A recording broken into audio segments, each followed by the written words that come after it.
Hello everyone, welcome to our channel. आज हम आपके लिए लेकर आए हैं एचपी टेट के previous year questions and the year is 2021।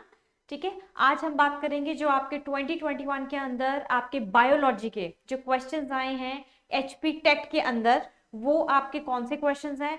ठीक है, ऐसे कौन सा पैटर्न है जो फॉलो होता आ रहा है आपके एग्जाम के अंदर, एंड हर एक क्वेश्चन को आपको कैसे सॉल्व करना है, एज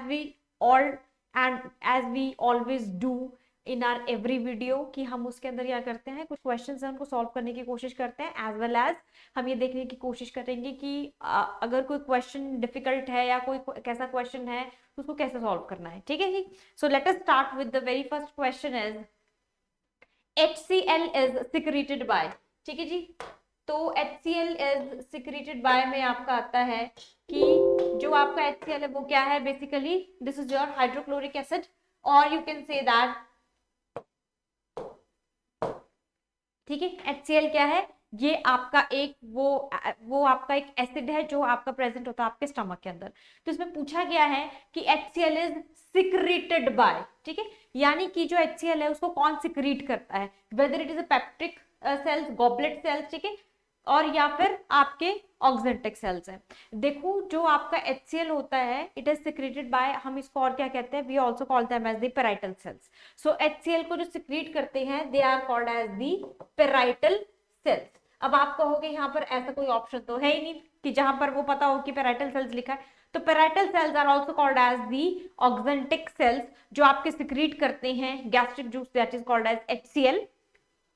ठीक है जी, and they are the epithelial cells. Basically जो देखो, तो करेक्ट आंसर इसका पहले बता देती हूँ, that is it is the option D, oxyntic cells. ये ऑक्जेंटिक सेल्स होते हैं दे आर एपिथेलियल सेल्स। ठीक है, एपिथेलियल सेल्स होते हैं ये ऑक्जेंटिक सेल्स। ठीक है, और they are also called as the parietal cells, और they are also called as the delomorphous cells. इनको हम डीलोमॉर्फस सेल्स भी कहते हैं। तो अब देखो कि अगर आपको ऐसा सा क्वेश्चन आ रहा है, इट मीन्स कि आपको क्वेश्चन तो बहुत बेसिक है। अब क्या हमने इस तरह की जो तैयारी है वो हम इस तरीके से करते हैं कि हमने इतना कुछ सोचा हो कि HCl सिक्रेटेड बाय। जब आप डाइजेस्टिव सिस्टम करते हो आप उसमें क्या करोगे कि एक पूरा एलिमेंट्री कैनाल को देख लोगे, एसेंशियल ग्लैंड्स को भी देख लोगे, बट उसके अंदर obviously secreted by, produced by, synthesised by, ऐसे जो क्वेश्चंस होते हैं दे आर मोर रेलेवेंट। यानी कि HCl करता क्या है, उसके फंक्शन से ज्यादा इन्होंने ये पूछ लिया कि वो बनाता कौन है या उसको सिक्रीट कौन करता है, वो प्रेजेंट कहाँ होता है। तो ये कुछ ऐसे क्वेश्चंस हैं जो आपकी इजी तो होते हैं पर हमें उनका ओरिजिन नहीं पता होता, यानी कि हमें वो नहीं पता होता कि वो कहाँ से सिक्रीट हो रहे हैं, कहाँ वो प्रोड्यूस हो रहे हैं, तो वो आपको ध्यान में रखना है। ठीक है, सो HCl क्या है, it is secreted by the option D, that is the correct option is oxyntic cells. तो इसका आपका जो है ये करेक्ट ऑप्शन है, and these are the only cells that are found in the fundus. तो ये फंडस में पाए जाते हैं आपके। ठीक है, ये हो गया आपका, ये स्टमक के पार्ट्स है, फंडिक, पाइलोरिक और आपका कार्डिक, ये तो आप सबको पता होगा। ठीक है, तो ये है आपका पहला क्वेश्चन जिसके अंदर आप HCl की बात करते हो। तो ये आपका जो टॉपिक कवर करता है वो ऑब्वियसली आपका कवर करता है that is your digestive system. और एक और चीज है, डाइजेस्टिव सिस्टम को और क्या कहते हो आप, we also called the digestive system as gastro intestinal tract, ये भी बोलते हैं। तो ये भी आपका एक ही चीज है, तो यहाँ से आपको क्वेश्चन आया है गैस्ट्रो और इंटेस्टाइन। और कभी नोटिस करके देखना आपके जो स्टमक और इंटेस्टाइन पे ज्यादा क्वेश्चन होते हैं, ऐसा नहीं कि औरों से क्वेश्चन होते नहीं है, होते हैं, पर ज्यादा क्वेश्चन आपके यहीं से बनते हैं। अब ये देखो, ये जो आपका गैस्ट्रिक जूसेस, ये HCl भी आपका वहीं से बना है।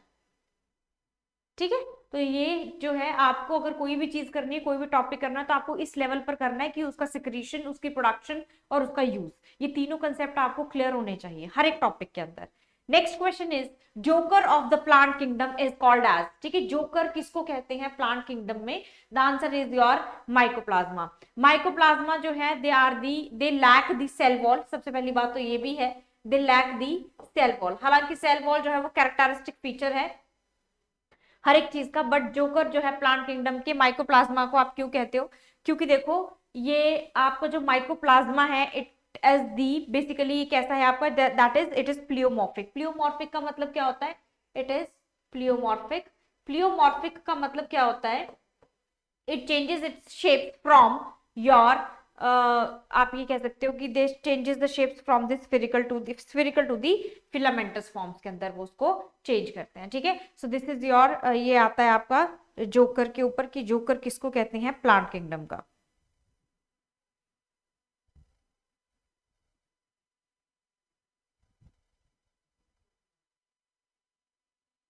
ठीक है, तो ऐसे कुछ क्वेश्चंस हैं आपके। अब ये जो क्वेश्चन है joker of the plant kingdom, ये आपका जो आया है ये क्वेश्चन आपका नॉर्मल है, यानी कि आपको इसके अंदर क्या है ये देखना है कि कौन सा कैरेक्टर चाहिए, इसका और में आया है, यानी कि ये आपसे पूछा गया है कि और it is also called as. अब ये जोकर, जोकर का मतलब क्या होता है, जो जो अपनी शक्ल चेंज करता है, बदल बदल के चीजें करता है, that is called as joker, joker of the plant kingdom. ठीक है, तो this is the joker of the plant kingdom, the answer is option B, that is mycoplasma. Next is DNA fragments are. अब देखो कितना simple question आया है कि जो डीएनए फ्रेगमेंट्स होते हैं वो कैसे होते हैं। अब अगर हमने पूरा डीएनए पढ़ लिया, उसका स्ट्रक्चर पढ़ लिया, सेमी कंजर्वेटिव नेचर है, ये है वो है, वाटसन क्रिक मॉडल है, ठीक है, ये किया है वो किया है, ओपेरन हेल्डन ने क्या किया, वो सारी चीजें कर लेंगे, लेकिन हम एक चीज नहीं करेंगे कि इनका नेचर कैसा है। नेचर में हम ये पढ़ लेंगे कि they are semi conservative in nature, old और एक न्यू स्ट्रैंड होता है, ये सारी चीजें हम कर लेंगे, पर हम उसका बेसिक नेचर भूल जाएंगे कि वेदर इट इज पॉजिटिवली और इट इज नेगेटिवली चार्ज और इट इज न्यूट्रल या फिर having both the charges. The answer is जो डीएनए फ्रेगमेंट्स होते हैं they are always the negatively charged. So these are your negatively charged and the correct option is answer B. Option B is the correct answer. Next question is nicotine is synthesized in. अब जो nicotine है आपको पता है this is a kind of a drug, ठीक है, ये drug है आपका, तो ये पूछा गया है कि ये जो ड्रग है this synthesised in. Again you can see कि पहला क्वेश्चन जो था इट वाज सिक्रेटेड, और मैंने आपसे पहले भी कहा था कि ऐसे क्वेश्चन बहुत इंपॉर्टेंट होते हैं। देखो सिंथेसाइज्ड, तो आपको कोई भी टॉपिक अगर करना है तो आपको उसकी सिंथेसिस, उसकी लोकेशन है ना, और वो कहाँ से सिक्रीट होता है, अगर कोई उसको सिक्रीट करता तो सिक्रीशन पता होना चाहिए, अगर वो कहीं पर प्रोड्यूस होता तो आपको उसकी प्रोडक्शन पता होनी चाहिए। यानी कि आपको इन एलिमेंट्स में कोई भी, आप कोई भी टॉपिक कर रहे हैं आपको उसकी सिंथेसिस करनी बहुत इंपॉर्टेंट है। सिंथेसिस हो गई, उसकी प्रोडक्शन हो गई, कुछ भी ऐसे ऐसे कुछ छोटे छोटे पॉइंट्स हैं जो आपको ध्यान में रखने हैं, ठीक है। तो जो निकोटीन है it is basically synthesised in the where, roots, leaves, ये कहां पर हो रहा है सिंथेसाइज, ठीक है। तो the answer is your A, that is roots. तो निकोटीन जो होते हैं they are synthesised into the roots, ठीक है। अब आपको अब बहुत से बच्चों का क्वेश्चन होगा, हम हमें कैसे पता होगा कौन सा ड्रग करना है कौन सा नहीं करना है, ठीक है, कौन सी चीजें करनी है विच आर रेलिवेंट और नॉट। सो उसके लिए हमें we are gonna tell you और we are gonna guide you कि आपको कौन सी चीजें कहाँ पर, कौन सी चीज है, किस चीज को आपको रेलेवेंसी शो करनी है और किसको नहीं करनी है। The process of conversion of glucose. अब ये क्या हो रहा है यहाँ पर, ग्लूकोज जो है that is converting into the alcohol. अगर ग्लूकोज जो है वो अल्कोहल में कन्वर्ट हो रहा है तो उस प्रोसेस को क्या बोलते हैं, digestion no, photosynthesis no, respiration no, the answer is fermentation. Fermentation में होता है ना ग्लूकोज कन्वर्ट होता है अल्कोहल में। तो देखो अब क्या है, आपको ये सारे प्रोसेसेस आपने चाहे तो अपनी स्टडीज में डिटेल में किए होंगे, पर आपको अब यहाँ पर क्या है, सिर्फ और सिर्फ इसमें डेफिनेशंस दी गई हैं। इसीलिए मैं कहती हूँ कि जो टेट का एग्जाम है वो इजी तो है but as well as it is moderate to difficult. क्यों बनाते हैं हम उसको, क्योंकि क्यों लगता है हमें वो कि वो इजी नहीं है या क्यों बच्चों से सॉल्व नहीं होता, क्योंकि जो हमारी अप्रोच है एग्जाम को क्वालिफाई करने की that is totally out of the track. जब तक आप ट्रैक में रहकर, जब तक आप किसी चीज में सिस्टम में रहकर उस चीज को फॉलो नहीं करेंगे, उस चीज की तैयारी नहीं करेंगे, आपसे टेट एग्जाम भी नहीं होगा। And trust me these questions are very simple.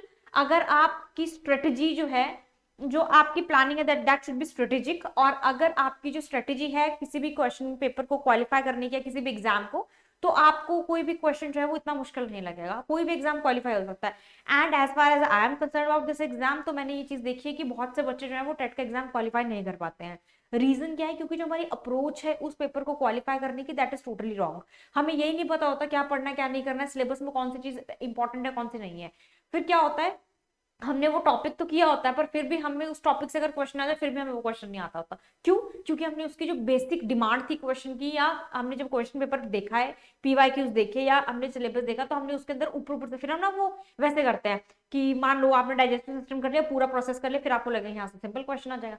Simple question आता है पर देखो क्वेश्चन आ गया HCl इज सिक्रेटेड बाय, अब हमें वो वहां पर प्रॉब्लम होगी क्योंकि हमने वो चीज तो की ही नहीं थी। हमने तो यही किया था कि जो HCl है वो आपका एक एसिड है that is present in your stomach, बस खत्म हो गया। तो फिर अब हमें प्रॉब्लम तो आएगी ना, ठीक है। तो इसीलिए कहती हूँ the approach to qualify any kind of exam should be very proper, वो प्रॉपर होनी चाहिए आपकी, ठीक है। The body of tapeworm is said to be, tapeworm की जो है वो बॉडी कैसी होती है, it is unsegmented, pseudo segmented, ठीक है। तो दिस इज, वैसे तो देखो दोनों फर्क है दोनों में, अनसेगमेंटेड का मतलब सेगमेंटेड नहीं होती है, बट मेरे हिसाब से जो बॉडी होती है that is pseudo segmented, not मेरे हिसाब से, वैसे भी जो बॉडी है टेपवर्म की it is pseudo segmented, false segmented होती है, क्योंकि it is obviously originated from the anterior part of the axis. तो इसको जो हम टेपवर्म करते हैं, जब हम zoology पढ़ते हैं उसमें हम क्या करते हैं, this is the general characteristics. अगर आप ध्यान से देखोगे ना तो आपका जितने भी क्वेश्चंस है ना इसमें, they are basically from the general features, जो जनरल कैरेक्टरिस्टिक्स होते हैं वहीं से आपको क्वेश्चन आए। कोई भी चीज आपको इतनी डेप्थ में नहीं आई है टेट में कि आपको बहुत ज्यादा डेप्थ में चीज करनी हो। अगर आपको टेपवर्म की प्रोडक्शन उसमें मैकेनिज्म में अगर आपको हार्मोन्स आ जाते, तब मैं आपसे ये कहती कि दैट इज दी, वो जो क्वेश्चन पेपर है, क्वेश्चन है that is from the deep level, पर ये डीप नहीं है, it is very general question, कि ये आपसे पूछा गया कि टेपवर्म की बॉडी कैसी होती है, इट इज सेगमेंटेड, अनसेगमेंटेड और pseudo segmented, the answer is it is pseudo segmented, ठीक है। तो ये है आपका जो बॉडी है आपकी टेपवर्म की, ठीक है जी, answer is B. Next is ginger is an example of C. देखो कितना बहुत ही आपका जो क्वेश्चन है वो कैसा है, बहुत ही आपका क्वेश्चन इजी है। Ginger is an example of rhizome, ginger जो है वो क्या है, it is an example of rhizome. और ये हम कहाँ पढ़ते हैं, we basically study it into the plant structural organization of plant, ये हम पढ़ते हैं स्ट्रक्चरल ऑर्गेनाइजेशन में। तो जब हम स्ट्रक्चरल ऑर्गेनाइजेशन चैप्टर करेंगे वहां पर हम पढ़ेंगे कि जितने भी प्लांट्स हैं कौन कौन से इंपॉर्टेंट है, वो सारे पढ़ेंगे, जितने भी आपके एग्जाम के लिए इंपॉर्टेंट है वहां से एग्जाम्पल्स के तौर पर हम वो सारी चीजें करते हैं कि कौन सी जो है पार्ट है। ऑब्वियसली आपको अगर अभी जिंजर पे आपको पोटैटो पे आ सकता है, आपको आपको टर्निप पे आ सकता है, कुछ भी हो सकता है यहाँ पे। तो ये तो बहुत सिंपल सा क्वेश्चन है, ठीक है। Next is when leaflets one joined together at a common point, है ना, कॉमन पॉइंट पे है, और when leaflets one join together at a petiole the leaf is called as, तो ऐसे लीफ को क्या कहते हैं, कॉमन पिटियोलर, दो ज्वाइन होते हैं, that is called as the palmate leaf और पाल्मेट कंपाउंड लीफ। तो correct answer is option C, that is palmate compound leaf, ठीक है। ये जो बच्चे क्लासेस लगा रहे हैं उनको पता होगा कोर्सेज के अंदर, दिस इज, मैंने आपको ये चीज एक्सप्लेन की हुई है अंडर योर प्लांट किंगडम। तो ये सारे टॉपिक्स जो हैं, ये वाला part specially it has been explained, ठीक है। तो अब आपको क्या करना है, देखो this is a basic feature, ये बहुत बेसिक फीचर है। जब आप क्या करते हो, this is called as a taxonomy of plant, जब आप वहां पर पढ़ते हो एंजियोस्पर्म्स, हर एक चीज की आप टेक्सोनॉमी करते हो, आप उसके अंदर जनरल कैरेक्टर्स करते हो। जनरल कैरेक्टर्स का ये फीचर है जहां पर आपको पता होना चाहिए कि जो लीफ की, basically this is the phyllotaxy, है ना, फाइलोटेक्सी से ये क्वेश्चन आया है। फाइलोटेक्सी का मतलब होता है अरेंजमेंट ऑफ लीव्स, अरेंज कैसे लीव्स जो है वो arrange, this is your topic, ये आपके सिलेबस का टॉपिक है, इसलिए यहाँ से क्वेश्चन आया है और बहुत सिंपल है। अब आपको अभी पाल्मेटली पे आया या पाल्मेट कंपाउंड पे आया, उसके बाद आपको किसी और पे भी आ सकता है, ठीक है। तो दीज आर द सेक्शंस जो आपको करने होते हैं एंड वो चीजें आप एक फ्लो में करते हो, ठीक है। तो जो बच्चे क्लासेस लगा रहे हैं उनको तो पता होगा, they are very much familiar, कि उनको पता होगा कि ये कौन से लेक्चर से क्वेश्चन है, and I have explain this in the class also. Tricarpillary syncarpous condition is found in, so this is from basically the angiosperm families, ठीक है। ये एंजियोस्पर्म से क्वेश्चन आया है आपको, again it is a general feature, और general condition जो होती है वो आपके एंजियोस्पर्म्स के अंदर होती है, दीज आर द फैमिलीज। ये सारी की सारी क्या है, देखो आपको पता होगा, these are the families, obviously these are the families. तो ये फैमिलीज के अंदर एक कंडीशन है ट्राइकार्पिलरी, है ना, 3 कार्पिलरी, सिनकार्पस फ्री होते हैं आपके फर्टिलाइजेशन के टाइम पीरियड पर। ये कंडीशन कहाँ होती है, द आंसर इज लिलिएसी, ठीक है। तो ये आपका क्या है, this is your again from the floral formula भी बोल सकते हो आप। तो ये क्वेश्चन जो है ना आपका फ्लोरल फॉर्मूला से आया हुआ है, ट्राइकार्पिलरी। तो अब देखो मैं बहुत बार ये चीज रिपीट करती हूँ कि फ्लोर, अगर आपको एंजियोस्पर्म्स के कुछ भी याद नहीं रहता है, at least floral formula is very important, क्योंकि वहां से भी क्वेश्चन आते हैं आपको। तो ये क्या है, देखो एक ना 4-5 चीजें होती है जो आपकी बड़ी जनरल होती है, आपको उस प्लांट के अंदर वो करनी होती है। जैसे कि उसकी रिप्रोडक्शन, है ना, रिप्रोडक्शन के अंदर ऑब्वियसली मेल और फीमेल गैमेट्स आप करेंगे, उसकी फर्टिलाइजेशन आपकी इंपॉर्टेंट है, उसके अंदर प्लांट्स की अगर मैं बात करूं, कैलिक्स कोरोला पेरियांथ अगर वो है तो वो कैसी है, आपको उसके अंदर उसके जो आउटलुक है वो कैसे, जिसको आप कहते हो मॉर्फोलॉजी, वो आपको पता होनी चाहिए। अगर इसके अंदर पेटिकोट लीफ का क्या फॉर्मेशन है, रूट क्या है, स्टेम क्या है, अगर उसमें कोई वेरिएशंस है, vascular bundle if it is present और नॉट, ये कुछ 7-8 चीजें हैं। जब आप उसका चार्ट बना लेते हो हर एक फैमिली का, तो फिर आपके लिए वो चीजें इजी हो जाती है। ठीक है, अब कैसे करना है, क्या करना है, वो मैं क्लास में बताऊंगी। ठीक है, और मैं बता भी चुकी हूँ, जो क्लासेस बच्चे अटेंड कर रहे हैं उनको पता होगा। ठीक है, so this is the Liliaceae family and please make sure कि ये चीजें जो है, ये देखो, trust me, these are simple and I also know that these things are not simple to the students. ठीक है, जिनके पास एक प्रॉपर गाइडेंस नहीं है। ठीक है, आपको लगता है कि ये चीज जो है हम कर तो रहे हैं पर ये हमें आ नहीं रही है, तो वो भी आपकी एक, वो भी this is the matter of concern obviously. ठीक है, that matter is also gonna solve.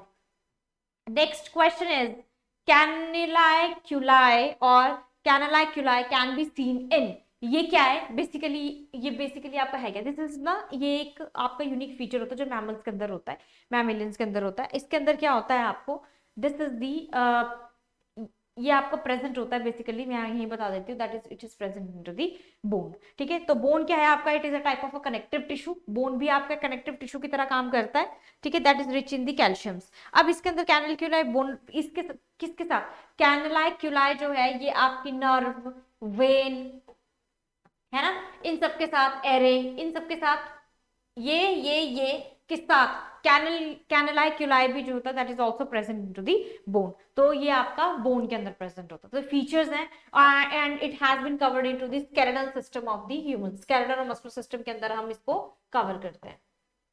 ठीक है, this is the part of your skeletal system. आप प्रोपोर्शन देखोगे ना तो it is very balanced, this paper is very kind of a balanced paper. ये 2021 का है। ठीक है, तो ये रिसेंट क्वेश्चन पेपर है। I know that it is kind of थोड़ा सा आपको लोगों को टफ लग रहा होगा, टफ भी है, मैं कह रही हूँ टफ है। टफ किसके लिए होती है चीजें, जिसने देखो मैं ये नहीं कह रही हूँ कि बच्चा मेहनत नहीं करता है, आप मेहनत कर रहे हो, आप भाग रहे हो, पर आप गलत डायरेक्शन में भाग रहे हो, उस भागने का कोई मतलब नहीं है। अगर आपकी डायरेक्शन सही है and now you are running, तो वो आपको अचीव भी होगा, एम भी अचीव होगा, आपको वो चीजें भी पता चलेंगी, आपके सारे काम बनेंगे। पर उसके लिए सबसे पहले आपको राइट डायरेक्शन पता होनी चाहिए, और वो डायरेक्शन पता करने के लिए यू हैव टू थोड़ा सा आपको सर्व करके, थोड़ा सा एनालाइज करके, फिर जाके वो चीजें आपकी क्लियर होती हैं। ठीक है, फिर अगर आप मेहनत भी करोगे तो वो काम आएगी। Next is which one is not of a true centriole. ठीक है, इसमें से कौन सा जो है वो आपका ट्रू सेंट्रियोल नहीं है। ठीक है, कमेंट करके मुझे बताओ। अगर किसी को अगर आता है ये क्वेश्चन, तो आप ये कर सकते हो। ठीक है, कौन सा जो होता है वो ट्रू सेंट्रियोल नहीं है।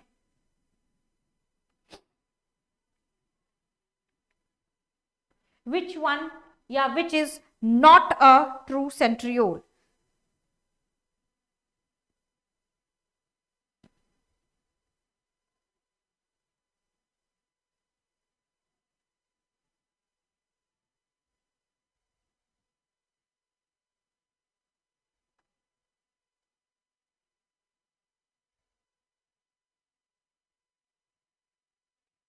बताएगा कोई कमेंट करके? चलो मैं ही बता देती हूँ। विच इज नॉट ट्रू, सही कौन सा नहीं है सेंट्रियोल के लिए, तो दैट इज 9+2 अरेंजमेंट, ये सही नहीं है। ये हम कहाँ करते हैं आपके सेंट्रियोल्स, जब आप सेंट्रोसोम्स वगैरह करते हैं, और ये आपकी सेल ऑर्गेनेली के अंदर जब आप सेंट्रियोल्स भी करोगे ना, सेंट्रियोल्स, सेंट्रोसोम, ठीक है, क्रोमोसोम, ये कुछ ऐसी चीजें हैं जो आपको सेल के अंदर क्लियर होनी चाहिए। इनकी जो अरेंजमेंट्स हैं या क्या है, ये आपको पता होना चाहिए। देखिए, आपको पता है ना क्रोमोसोम्स की भी अरेंजमेंट्स होती है।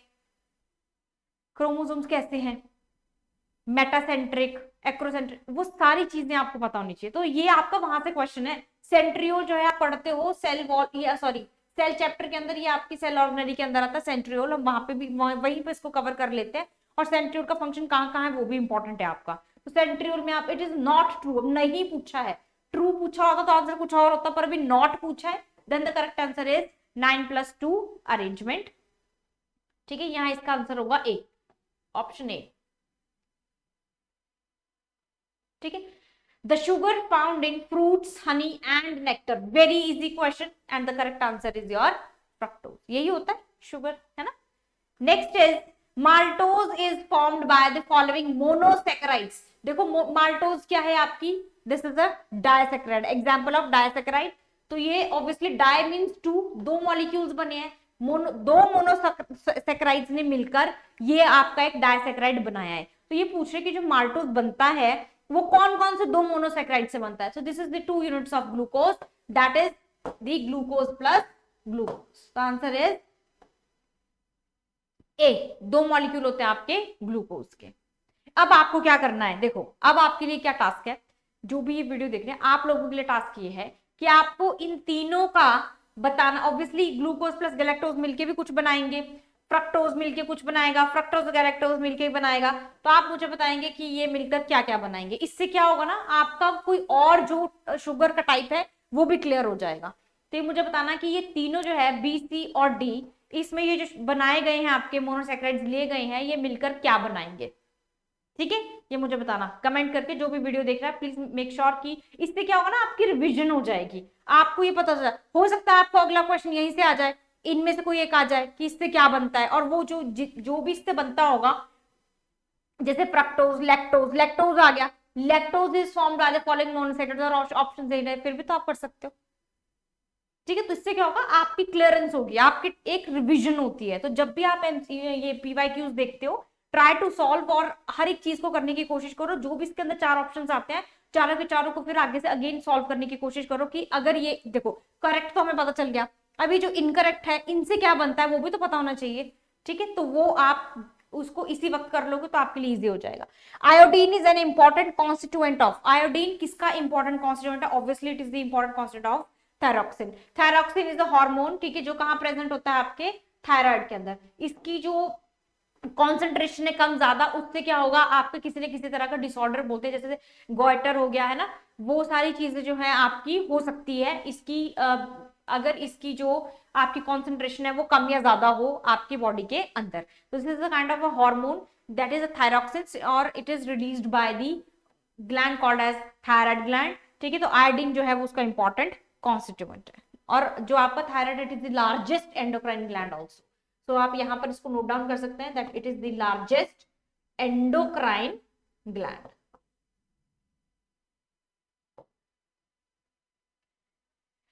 Next is width of DNA, width पूछी गई है डीएनए की। देखो कितना जनरल क्वेश्चन है ना, और हम छोड़ देते हैं, ऑब्वियसली हम छोड़ देते हैं, हमें क्या मतलब है नंबर से। और देख लो नंबर पे, मैं कह रही हूँ पेपर में जो छोड़ोगे ना वही पेपर में आता है।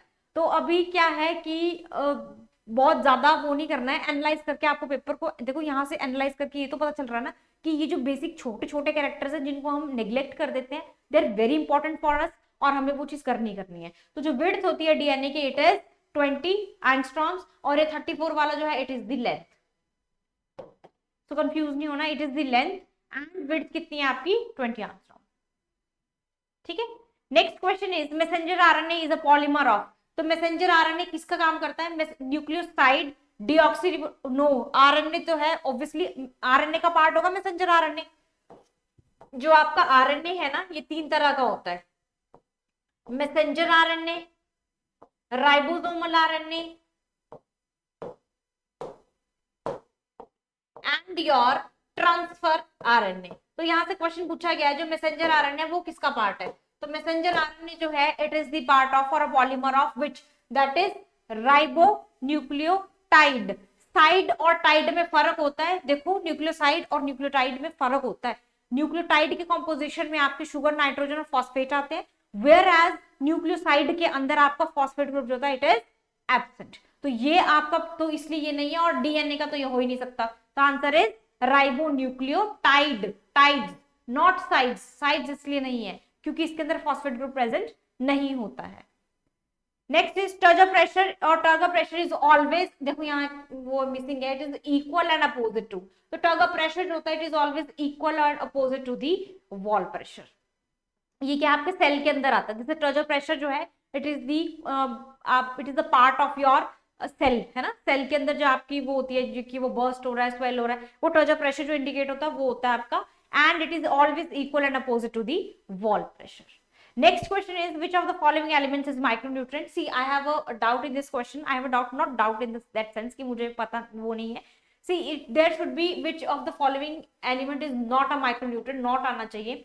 क्योंकि माइक्रोन्यूट्रिएंट होते हैं जो आपके कम लेस देन 1% आपके प्रेजेंट होते हैं, तो कॉपर बोरोन जिंक जो होते हैं they are micronutrient, but this is your macronutrient. तो correct answer should be answer D. और यहाँ पर नॉट होगा तब ये क्वेश्चन होगा सही, अदरवाइज तो कॉपर बोरोन जिंक, कई जगह आपको जिंक लिखा होगा कि जिंक जो है दिस इज योर माइक्रोन्यूट्रिएंट, ठीक है, जिंक इज योर माइक्रोन्यूट्रिएंट, ठीक है। तो इस हिसाब से जिंक भी है, कॉपर और बोरोन भी तो है, तो फिर आप इन तीनों में से कैसे बताओगे कि कौन सा है? जिंक और कॉपर, जिंक और कॉपर तो आपके है ही, ये आपके माइक्रोन्यूट्रिएंट्स। अगर ऐसा कुछ क्वेश्चन आता तो there should be options like A and C, A plus C, है ना, ए बी सी। अगर ऐसा कोई ऑप्शन आता फिर तो आपके तीनों के तीनों करेक्ट हो जाते हैं 1 2 3। पर अगर ऐसा कुछ नहीं, तो अगर यहाँ नॉट नहीं है तो फिर ये क्वेश्चन का आप करेक्ट आंसर कैसे निकालोगे? सो कॉपर या जिंक, इसमें से कौन सा बताओगे? वो भी इसके अंदर कंफ्यूजन है, ठीक है। तो ये कुछ ऐसा सा क्वेश्चन है जो आपके टेट के अंदर आया हुआ है, but there is a confusion in the question, क्योंकि जिस हिसाब से आप, अगर मैं एग्जामिनर का क्वेश्चन देखूं तो ये सबके सब जो हैं आपके माइक्रोन्यूट्रिएंट्स हैं। वो कह रहे हैं इसमें से कौन सा है, मैं कैसे बताऊं कौन सा है जब तीनों ही है? अगर मैं जिंक करती हूँ तो जिंक के साथ कॉपर भी तो है, कोई भी हो सकता है। अगर नॉट लगता तब आंसर आ जाता, क्योंकि तीनों की तीनों है, मैग्नीशियम इज नॉट, तो the correct answer is magnesium. तब ये क्वेश्चन बिल्कुल करेक्ट है अगर नॉट लग जाता है यहाँ पर, ठीक है। और अगर नॉट नहीं लगाना है तो एटलीस्ट इसकी कॉम्बिनेशंस बनाओ फिर ऑप्शंस के अंदर। The replication of centriole takes place during, centriole जो है सेल डिवीजन के अंदर कब रेप्लिकेट होता है? During the synthesis phase, that is called as S phase, ठीक है। How many cells will be produced if cell divides mitotically 6 times, ये कह रहे हैं कि सेल जो है कितनी बार डिवाइड होगा? 6 टाइम्स, n की पावर 6। अब क्या है, माइटोटिकली बोला गया है, तो एक सेल जो होता है वो कितने में डिवाइड होता है? आपका 2 में, यानी n कितना होगा? 2, 2 रेज़्ड टू पावर 6। अब इसको आप ऐसे कर दो, 2 into 2 into 2 into 2 into 2, 1 2 3 4 5 and 6। अगर आप इसको पूरे को मल्टीप्लाई करोगे तो आंसर है 64। ये पूछ रहे हैं ये कि अगर वो 6 टाइम हुआ है माइटोटिकली, तो इसका आंसर होगा आपका 64। Next is the end product of glycolysis. Glycolysis जो है वो आपका प्रोसेस है जिसके अंदर ग्लूकोज जो होता है इट हैज बीन डिवाइडेड। तो ग्लूकोज अगर मल्टीप्लाई हो रहा है, या सॉरी एंड प्रोडक्ट क्या बनेगा? That is your pyruvic acid. दो मॉलिक्यूल्स बनते हैं आपके पायरुविक एसिड के, है ना, यही है ना। So this is your C. Which of the following needs large amount of water, किसको ज्यादा अमाउंट चाहिए फॉर इट्स एक्सक्रीशन?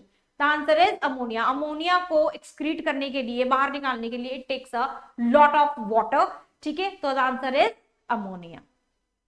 और ये जनरल फीचर्स ना हम जब एनिमल किंगडम या ऐसी चीजें करते हैं वहां पे करते हैं, ये चीजें नॉर्मल है, एक्सक्रीटरी सिस्टम, ये सारी चीजें वहां पे एक एक लाइन में आपको मेंशन की होती है। देख लो, ये चीज अगर आपकी जूलॉजी के अंदर मेंशन भी होगी ना, तो मुझे नहीं लगता कि बहुत सबके सब बच्चों ने इस लाइन को पढ़ा होगा, आई एम श्योर।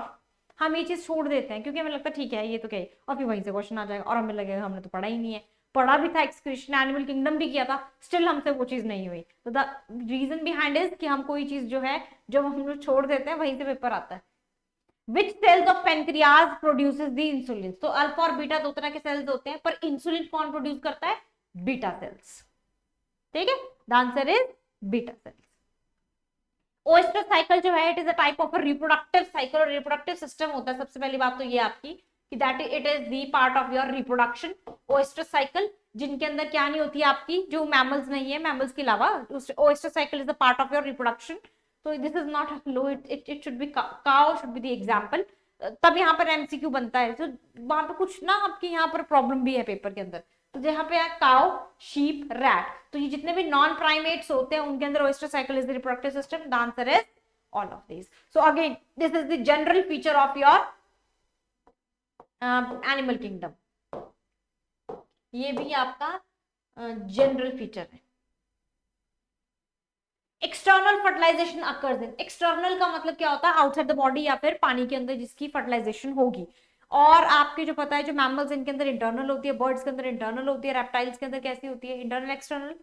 इंटरनल होती है, ठीक है। एग ले वाले होते हैं, वो अलग बात है कि ओवीपेरस है वीवीपेरस है, मैं उसकी बात नहीं कर रही हूँ। मैं बात कर रही हूँ कि फर्टिलाइजेशन एक्सटर्नल है या इंटरनल है। तो एक्सटर्नल काइंड ऑफ फर्टिलाइजेशन का मतलब होता है आउटसाइड द बॉडी। फर्टिलाइजेशन कहाँ होगी? आपकी पानी के अंदर होगी। इनमें से ऐसा कौन सा आपको लगता है ऑप्शन है जिसको पानी की जरूरत है? That is called as amphibians. Plant as well, sorry, land as well as water. Amphibians किसको बोलते हैं? जो आपके लैंड पे भी रहते हैं और वाटर के अंदर भी रहते हैं, और basically they need water to complete their fertilization. और ये मैं जो बच्चे क्लासेस लगा रहे हैं मैं उनको ये चीज बता भी चुकी हूँ, एक्सटर्नल और इंटरनल फर्टिलाइजेशन का डिफरेंस। और वो डिफरेंस में से आपको क्वेश्चन आ गया है जनरल का क्वेश्चन, क्योंकि एग्जाम्पल्स हैं, एग्जाम्पल बिकेम योर ऑप्शंस। और ये तो आपका है ही कंसेप्ट, ठीक है।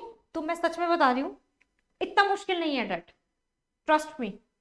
जब हम मिलकर तैयारी एक सही डायरेक्शन में करेंगे तो मुझे नहीं लगता कि आपके लिए चीजें बहुत टफ होंगी। यूं करके आओगे पेपर सारा का सारा सारा आता होगा, ठीक है। During the microsporogenesis meiosis, obviously meiosis होगी, रिडक्शनल डिवीजन है, ये कहां पर होगी आपकी माइक्रोस्पोर मदर सेल्स। और ये माइक्रोस्पोर मदर सेल्स जो कितने सेल्स बनाते हैं, 4 डॉटर सेल्स को आगे, मतलब एक मदर सेल से कितने बनते हैं आपके, 4 microspore mother cells. The answer is B. अब नेक्स्ट क्वेश्चन यहीं से आ गया, 256 microspores will be formed by meiosis. Microspore पूछे है ना कितने, 256। अब एक बात बताओ, ये क्या कहते हैं, अगर आपको पता चल जाए तो आप ऐसे कर दो, इसको 4 से भी डिवाइड कर दोगे तो कितना बन जाएगा, 4 6 जा 24 और 4 4 जा 16। Correct answer is 64। देखो कितना इजी है, इजी नहीं था। मैंने 4 से क्यों किया, क्योंकि जो माइक्रोस्पोर्स है ना, एमएमसी माइक्रोस्पोर मदर सेल्स, मैंने आपको पीछे क्या बताया, इट प्रोड्यूस दी 4 सेल्स। तो यानी कि 4 सेल्स जो है एक एमएमसी प्रोड्यूस करता है, तो 256 कितने करेगा, तो मैं उसको 256 को मैंने 4 से डिवाइड कर दिया, and the correct answer is your 64। तो ये न्यूमेरिकल्स है, बहुत मुश्किल नहीं है ये, फिर से कह रही हूँ कंसेप्चुअल बेस्ड है। आप क्लास में आएंगे, ऑब्वियसली आपका कंसेप्ट क्लियरेंस पे ज्यादा फोकस किया जाता है, और क्लियरेंस कंसेप्ट अगर आपका क्लियर है तो ये क्वेश्चन हो जाते हैं। मेरे कंसेप्ट क्लियर है इसलिए मैं क्वेश्चन सॉल्व कर पा रही हूँ। ऐसा मत सोचना कि ये चीजें मुझे आती है कि नहीं, एक हर एक इंसान के एक इनिशियल पॉइंट होता है, एक इनिशियल स्टेज होती है जहां से वो शुरू करता है।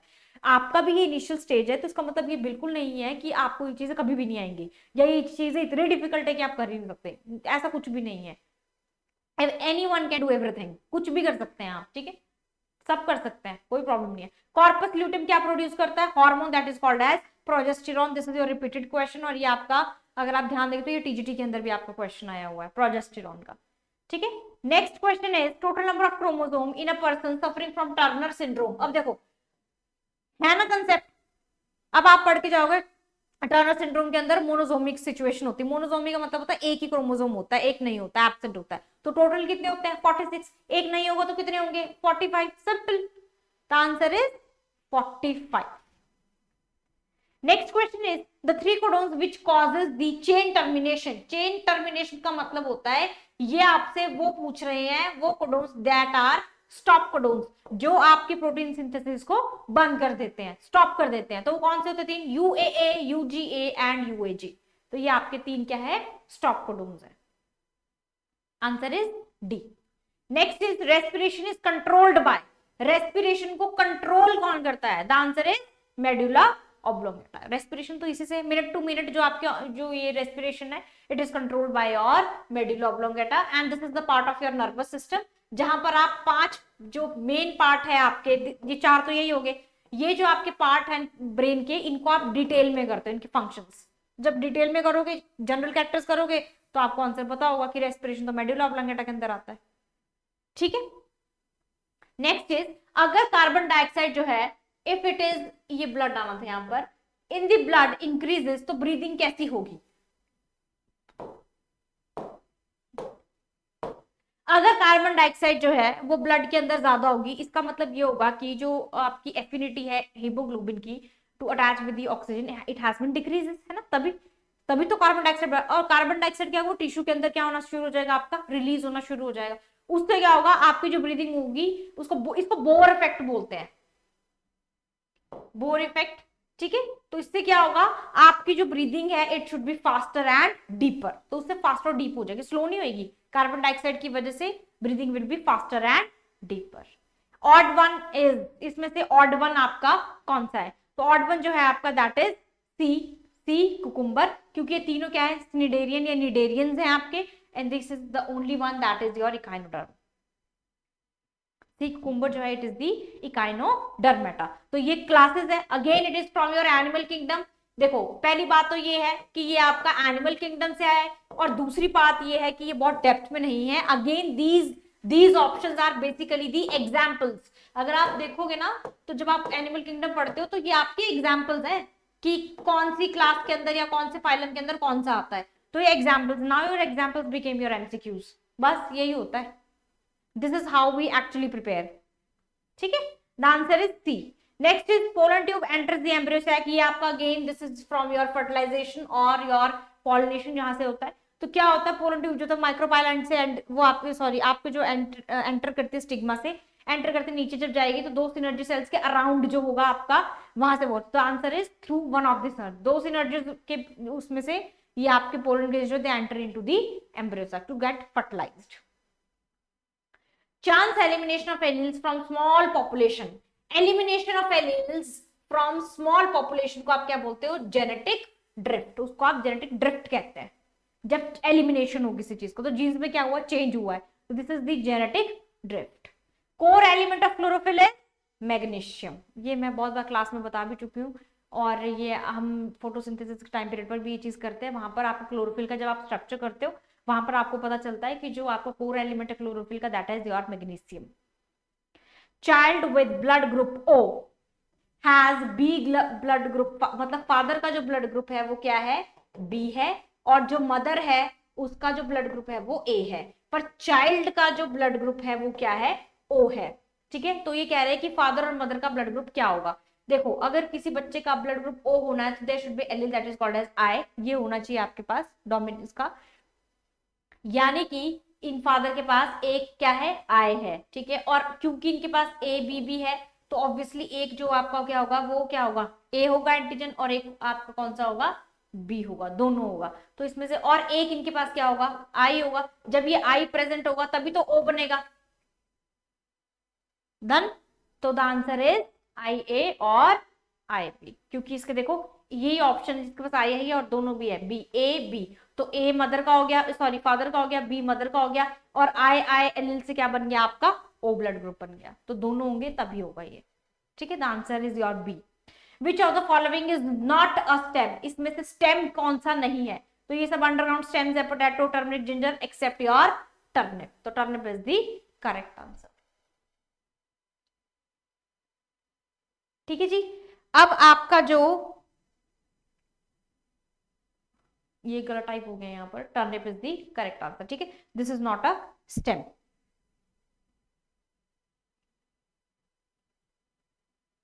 क्योंकि इसमें आपको जो पोटैटो है या टर्मरिक है ये सब के सब क्या है आपके, दीज आर योर स्टेम।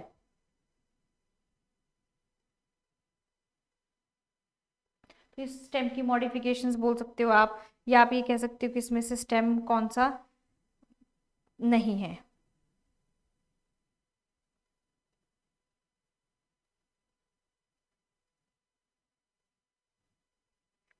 ये हो गया जी। तो आपका जो टर्निप होता है ये आपका मॉडिफाइड या स्टेम जो है वो नहीं होता है।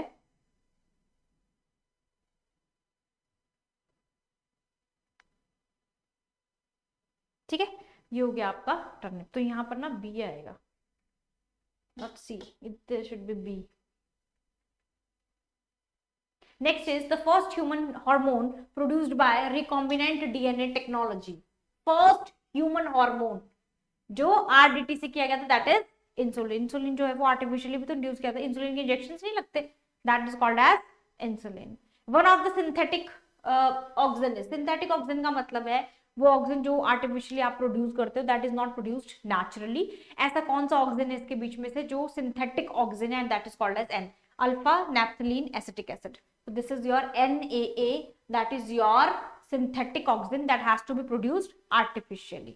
This is the point from your plant growth and development या plant growth hormones। ये plant growth hormone से आपका फीचर आया है NAA। नेक्स्ट इज सिक्रीशन या सिक्रेटिन जो है it is a hormone. Secretin जो है एक हार्मोन है that is produced by your duodenum of the small intestine. तो सिक्रेटिन जो है, गैस्ट्रिन सिक्रेटिन जो है, these are in the from your obviously digestive system और गैस्ट्रोइंटेस्टिनल ट्रैक्ट, वहां से जो है आपको दो तरह की सिक्रेटिन जो है एक ओल्ड हार्मोन है that has been produced by the small intestine का कौन सा पार्ट, ड्यूडेनम पार्ट। ये भी ये और डिटेल में है। अगर मान लो नेक्स्ट क्वेश्चन आपका ड्यूडेनम ऐसे जेजुनम, इलियम, रेक्टम ऐसा कुछ आ गया तो आंसर विल बी ड्यूडेनम, और सेम रहेगा क्वेश्चन सिक्रेटिन। ठीक है, तो ये हम कब करते हैं, जब हम डाइजेस्टिव सिस्टम करते हैं। तो डोंट वरी, अगर आप क्लास में आते हैं तो आपको हर एक चीज एक्सप्लेन की जाएगी, ऐसा कोई क्वेश्चन नहीं होगा, ऐसा कोई पार्ट नहीं होगा जो छोड़ा जाएगा, सो दैट आपका पेपर बहुत अच्छे से क्लियर हो जाए। ठीक है, which codon is not an indicator of the completion. देखो इसमें पूछा है not an indicator of completion of protein synthesis, मतलब इनमें से कोई एक हार्मोन ऐसा है जिसकी वजह से जो है प्रोटीन सिंथेसिस कंप्लीट नहीं होगी, तो कौन सा है, दैट इज एयूजी, क्योंकि AUG is a start codon, बाकी सब तो स्टॉप कोडोन है, पर this is your start codon. इससे तो इनिशिएट होगी, कंप्लीट नहीं होगी, इनिशिएट जरूर होगी। कंप्लीशन के लिए तो आपको स्टॉप कोडोन चाहिए, यूएए, यूजी और यूएजी, तो ये सब क्या है, स्टॉप कोडोन्स है। सिर्फ एक वही है जो क्या है आपका इनिशिएटिंग कोडोन्स है, तो ये कंप्लीटिंग नहीं है, it is the beginning, initiation of protein synthesis है। Which of the following is a bacterial disease? Rabies, measles, influenza, plague. Plague is the correct answer. Rabies भी वायरस, measles भी virus है ना, morbilli वायरस, influenza वायरस और ये rabies virus, but this is from your plague, that is from a bacterium called as Yersinia pestis. तो plague is called by a bacteria called as Yersinia pestis. तो this is your bacteria. तो plague is the correct option. तो ये आपका human health and diseases में से आता है। Which connects the muscle to bone, muscle से बोन्स को कनेक्ट कौन सा पार्ट करता है, that is called as your tendon. और लिगामेंट क्या है, बोन टू बोन। कार्टिलेजिस क्या है, सॉफ्ट बोन्स है आपकी। ठीक है, the answer is your tendon, which connects the muscle to the bone, that is tendon. Tendon is the correct answer. Next is Widal test is used for diagnosis of obviously typhoid. Simple, very simple question, direct है, ये तो सबको आता होगा। Which cell organelle is called as polymorphic cell organelle? Polymorphic का मतलब होता है बहुत सारे उसके क्या होंगे, फॉर्म्स होंगी, तो कौन सा है इसके अंदर, लाइसोसोम, क्योंकि लाइसोसोम जो होता है it is your primary lysosome, secondary lysosome and your residual part, जिसको आप कहते हो टर्शरी रेजिडुअल लाइसोसोम, या फिर you also call them as the tertiary lysosomes. तो ये आपके तीन तरह की पॉलीमॉर्फिज्म है जो ये शो करता है, पॉलीमॉर्फिक नेचर में होता है, that is called as lysosome, और ये हम पढ़ते हैं सेल ऑर्गेनेली के अंदर।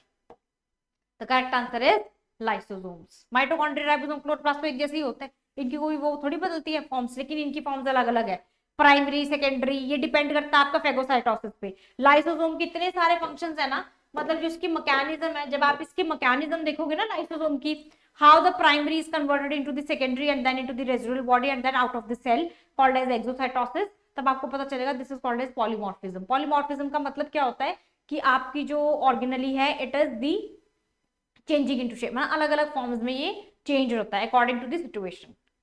नेक्स्ट इज फ्लेम सेल्स, जो है they are the excretory organs in, तो they are the flame cells जो है वो हम जब हम एनिमल किंगडम के अंदर प्लेटीहेल्मिन्थ्स पढ़ते हैं फाइलम, उसके अंदर हम पढ़ते हैं कि इनका जो एक्सक्रीटरी प्रोडक्ट है या एक्सक्रीटरी सिस्टम है that is called as with the help of a cells called as flame cells. Fertilizers pass on to the fresh water, अगर फर्टिलाइजर्स को हम फ्रेश वाटर के अंदर डाल देंगे तो क्या होगा, that is called as eutrophication. This is your ecological term, और इकोसिस्टम के अंदर ये आपका टेक प्लेस करता है। यूट्रोफिकेशन क्या होता है, addition of the minerals into the water, उसके अंदर क्या होता है, मिनरल न्यूट्रिएंट पानी के अंदर इतना ज्यादा होता है, ये यूट्रोफिकेशन। एल्गल ब्लूम, इससे एल्गल ब्लूम भी हो जाता है, तो दिस इज योर यूट्रोफिकेशन। तो अगर आप फर्टिलाइजर्स को आप पास ऑन करते हो जो इंडस्ट्री से पास ऑन होते हैं आपके फ्रेश वाटर के अंदर, that leads to the eutrophication. Obviously फिर ये सब कुछ तो होगा ही, पर मेन क्या है, process is called as eutrophication. Largest number of डब्ल्यूबीसीज, again a very direct question, that is called as neutrophils. ये हमेशा क्या होते हैं आपके largest in number. Next is aril is the edible part of, aril किसका पार्ट है, this is your lychee, lychee का पार्ट होता है that is called aril. Apple में तो थैलेमस होता है, ठीक है, और पार्थेनोकार्पिक है दैट इज योर बनाना, और मैंगो में तो आपको पता ही है फर्टिलाइजेशन प्रॉपर है। The answer is lychee. During light reaction in the photosynthesis, ये डार्क और लाइट रिएक्शन ना हम बहुत डिटेल में करते हैं, PS1 PS2। फोटोसिंथेसिस के अंदर जब लाइट रिएक्शन हो रही होती है तो क्या बनता है, तो इसके अंदर बनता है आपके सबसे पहले एनर्जी बनेगी एटीपी मॉलिक्यूल्स, हाइड्रोजन का डोनर बनेगा एंड ऑक्सीजन। तो कहाँ पे option, that is called as C option, ATP, hydrogen donor and your oxygen. Not oxygen donor, but oxygen होगी, ऑक्सीजन तो बनेगी ना फोटोसिंथेसिस में, डोनर कैसे होगी, हाइड्रोजन का डोनर जरूर हो सकता है। ठीक, next is the idea of survival of the fittest किसने प्रेजेंट किया था फर्स्ट, सबसे पहले किसने प्रेजेंट किया था, स्पेंसर ने, Herbert Spencer was the first scientist who proposed the idea of survival of the fittest. Type of placenta human being के अंदर, ये हम रिप्रोडक्शन के अंदर पढ़ते हैं, तो टाइप ऑफ प्लेसेंटा जो होता है वो आपका ऑब्वियसली कहां पर होता है, प्रेगनेंसी के टाइम पीरियड पर आपके प्लेसेंटा जो है it is the dominant one part, तो ये होता है आपका haemochorial placenta. Type of placenta in human, human में पूछा गया, मैमल्स ह्यूमंस में, that is haemochorial. The cells called podocytes, podocyte cells जो है दे अकर इन, देखो ये क्वेश्चन आपको एक्सक्रीटरी सिस्टम से आया है, और पोडोसाइट्स जो होते हैं वो आपके कब बनते हैं, लेयर्स होती है, तो कौन सी लेयर के अंदर होती है, it is the inner wall of the Bowman's capsule, Bowman's capsule में आपका ये बनते हैं पोडोसाइट्स। तो ये पोडोसाइट्स क्या होता है, फिल्ट्रेशन के लिए होता है, आपने पढ़ा हुआ वहां पर एक्सक्रीटरी सिस्टम में जो होता है प्रोटीन की फिल्ट्रेशन नहीं होती, बाकी सारी हर चीज की फिल्ट्रेशन होती है, पढ़ा होगा, 3 तरह की लेयर्स होती है उसके अंदर, एक बेसमेंट लेयर होती है और एपिथेलियम सेल्स उसके अंदर प्रेजेंट होते हैं, तो टिश्यूज भी आते हैं आपको कई बार। अच्छा, वो कौन सी एंटीबॉडीज है जो आपकी ह्यूमन बॉडी के अंदर बनती है, विद इन दी बॉडी, हमारी बॉडी के अंदर अपने आप बनती है, that is called as active immunity. तो this is from the immunology, active और पैसिव, वैक्सीनेशन इनसे आती है, that is called as passive. Active जो आपकी human within the body आपकी ह्यूमन बॉडीज के अंदर बनती है antibodies, they are called as active immunity. Pick the odd pair out, बहुत इजी क्वेश्चन है। मुनेरा सबसे पहला, Monera is eukaryote, is it true, Monera कभी भी यूकैरियोट नहीं होता, मुनेरा इज अ प्रोकैरियोट, तो the correct answer is A. बस यही हो गया, ऑड वन आउट, यही गलत है इसके अंदर, pick the odd pair out, that is A Monera, बाकी सब ठीक है। Who discovered ribosomes, again this is from a scientist, तो ये डायरेक्ट क्वेश्चन है, this is the George Palade, तो इसमें कुछ भी किंतु परंतु वाला बात तो है नहीं, तो ये आपका सी। Which of the following hormone is associated with the stomatal movement? Stomata के मूवमेंट में कौन सा आपका हार्मोन जो टेक प्लेस करता है, तो आपको पता होगा ए बी, तो ये तो कौन सा है आपका इनहिबिटर है, साइटोकाइनिन, सेल डिवीजन के टाइम पर जिबरलिन, ये आपके मूवमेंट के लिए तो आंसर है ऑक्सिन, स्टोमेटा की ओपनिंग और क्लोजिंग, वो अपना ओपनिंग मूवमेंट और क्लोजिंग जो है this is from your auxin. Which part of the brain controls the, brain का ऐसा कौन सा पार्ट है जो कंट्रोल करता है आपका इंटेलेक्चुअल एबिलिटी को, तो इंटेलेक्चुअल एबिलिटी जो होती है it is obviously your from the which part, that is called as your frontal lobe, ये पार्ट्स हैं, ठीक है।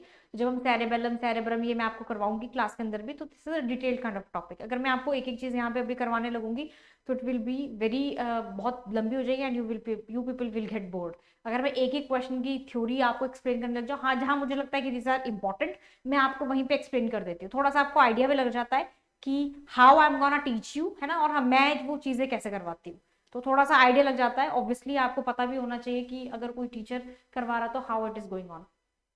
Diabetes insipidus is caused by the deficiency, पूछा है हार्मोन की किस डेफिशिएंसी की वजह से डायबिटीज इंसिपिडिस होता है, तो this is your vasopressin and it is also called as your ADH hormone, anti diabetic hormone present in your kidney, so this is your, तो किडनी में भी तो उसका डायबिटीज का वो होता है, डायबिटीज इंसिपिडिस, ठीक है जी। So this was all about for the today's lecture, तो ये हो गया आपका आपके एचपी टेट के अंदर जो क्वेश्चंस आए हैं वो आपके यहाँ से आए हैं, ठीक है। तो जब भी हम तैयारी करते हैं टेट के अंदर, specially when you people enroll into our courses, तो उसके अंदर आप देखेंगे biology, I am gonna teach you biology, तो बायोलॉजी के अंदर आपको जितने भी आपके पीवाईक्यूज है ऑब्वियसली वो तो हो ही रहे हैं, साथ साथ में आपको ये भी जो क्लासेस के अंदर जो होगा तो पैटर्न इज द सेम कि आपको हर एक चीज करवाई जाएगी सो दैट आपका कोई भी क्वेरी या कोई भी डाउट रहे ना ऑब्वियसली, और आपका पेपर अच्छे से क्रैक हो जाए। So these are the courses that has been started from, ये टीजीटी के लिए है, ठीक है, और टेट के लिए भी यू कैन आस्क और you can query, you can call on the numbers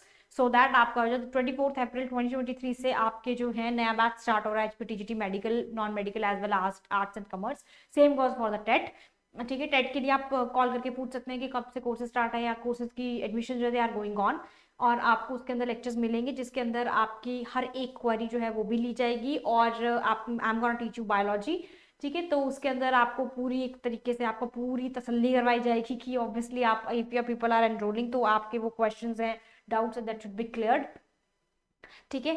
तो आज के लिए इतना ही, and this was your paper for the TET, obviously HP TET 2021। पेपर बहुत इजी है, बहुत अच्छे से हो जाएगा, ट्रस्ट मी, इतना मुश्किल नहीं है। करोगे, एनरोल करोगे तो क्लासेस अटेंड करोगे तो आपको पता चल जाएगा उससे भी, ठीक है। और पीवाईक्यूज तो मैं सॉल्व करवा ही रही हूँ, तो उससे आपको और क्लियरेंस हो जाएगी, ठीक है। तो मिलते हैं नेक्स्ट वीडियो में, till then thank you and have a nice day, take care, and please like share and subscribe our channel. Thank you, bye.